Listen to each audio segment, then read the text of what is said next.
মুসলিম সমাজের এটাও সচেতনতার জন্য বলছি, আজ আমার মেয়ে গেল বটে, কালকে যেন আমার আর একটা মুসলিম পরিবারের মেয়ে যাতে না যায়, এই জন্য প্রত্যেকটা গার্জেনের সচেতন হওয়া উচিত।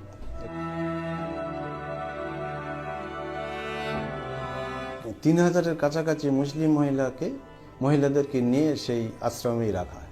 ধর্মান্তরিত করা হয়েছে। হ্যাঁ, ধর্মান্তরিত করা হয়।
আমাদের কন্যাকে আপনারা ফেরত দিন।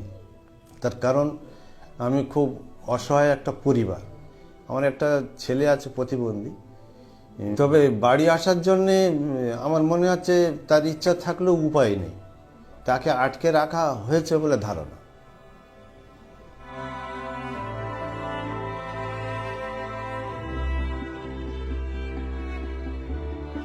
আমার বাড়ির সামনেই আমার ভিনধর্মীর ছেলে মুসলিম সমাজের মেয়ের সঙ্গে একটা প্রেম প্রীতি করেছে, এটা শুনতে পেলাম।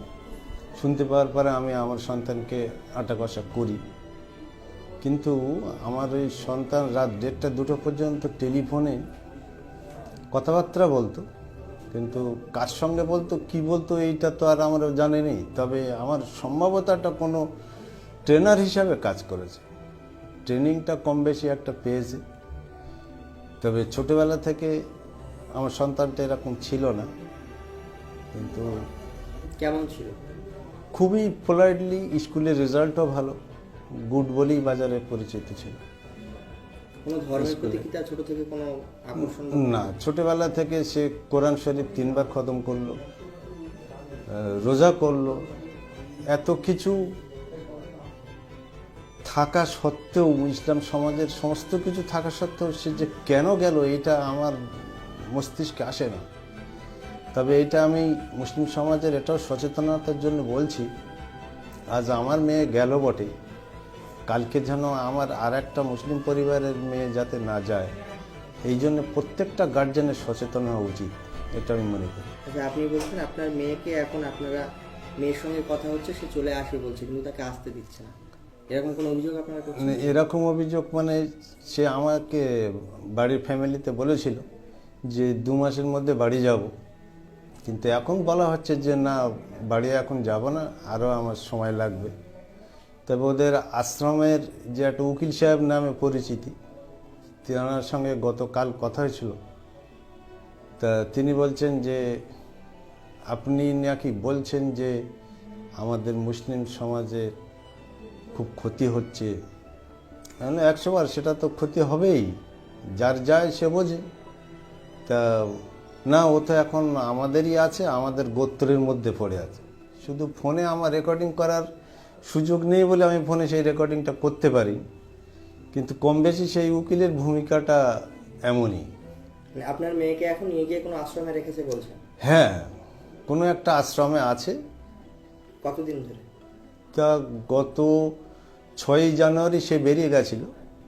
7ই জানুয়ারিতে আমি, না 6ই জানুয়ারি রাত্রেতেই আমি থানাতে একটা মিসিং করি। আমাকে তারপরে আবার 7 তারিখে ফের আমার দ্বারা একটা কমপ্লেন করানো হলো, আমি আবার কমপ্লেন করলাম, কিন্তু আমি বললাম যে কমপ্লেন করাটা মনে হয় আমার ভুল হচ্ছে, মিসিংটাই ঠিক ছিল। তা আমার ওয়াইফের সঙ্গে মেয়ের যে কথা হলো, তাতে আমার ওয়াইফ এটাই বলল যে তুই তোর ধর্মটাকে পালন কর। তারা এরকম কি মেয়েকে ধর্মান্তরিত করার কোনো কথা বলছে? হ্যাঁ, ধর্মান্তরিতকরণ করা হয়ে গেছে, এটা উকিল সাহেবের বক্তব্য, যিনি আর কি ওদের দেখাশোনা করছে। কোন ধর্মে দীক্ষিত করেছে? তারা ওই সনাতন ধর্মে, হিন্দু ধর্মে দীক্ষিত করেছে। আপনার মেয়ে কি আর কিছু জানিয়েছে ওখানে কি আরো কোনো মেয়ে আছে এরকম, নাকি ও একা? না, আমি আমার ওয়াইফের থেকে জানতে পারলাম যে মিনিমাম 1300 মুসলিম মহিলা সেখানে আছে, বিভিন্ন জায়গা থেকে, যেমন ঘটপুকুর আছে, যেমন বোদরাতে আছে, যেমন হাবড়া থেকে আছে, অনেক জায়গা থেকে, যে 3000-এর কাছাকাছি মুসলিম মহিলাদেরকে নিয়ে সেই আশ্রমেই রাখা হয়। ধর্মান্তরিত করা হয়েছে? হ্যাঁ, ধর্মান্তরিত করা হয়। কিন্তু আপনাদের পরিবারের সঙ্গে কথা হয়েছে, তো সে কি জানিয়েছে যে তাকে সে স্বইচ্ছায় ধর্মান্তরিত হয়েছে না তাকে করানো হয়েছে? না, আমাদের পরিবারে যখন আমাকে জিজ্ঞেস করা হয়েছিল, আমি একাতে বললাম যে আপনার কাছে আমার রিকোয়েস্ট, যার ধর্ম সে পালন করুক, এটাই আমার বক্তব্য। আর আমাদের কন্যাকে আপনারা ফেরত দিন। তার কারণ আমি খুব অসহায় একটা পরিবার। এই অসহায়টা বলতে চাইছিলাম এই কারণে, আমার একটা ছেলে আছে প্রতিবন্ধী, ডিসেবিলিটি এবং মেন্টালি দুটি, ফিজিক্যালি এবং মেন্টালি দুটিই তার 90%। তা আমি আমার ওই পরিবারের মেয়েটার উপরে ভরসা করেছিলাম, কিন্তু এরকম একটা সমস্যার মাঝখানে ফেলে দিয়ে গেল যে আমরা বর্তমানে একটা নির্ভরশীল পরিবার। তবে বাড়ি আসার জন্যে আমার মনে হচ্ছে তার ইচ্ছা থাকলেও উপায় নেই, তাকে আটকে রাখা হয়েছে বলে ধারণা।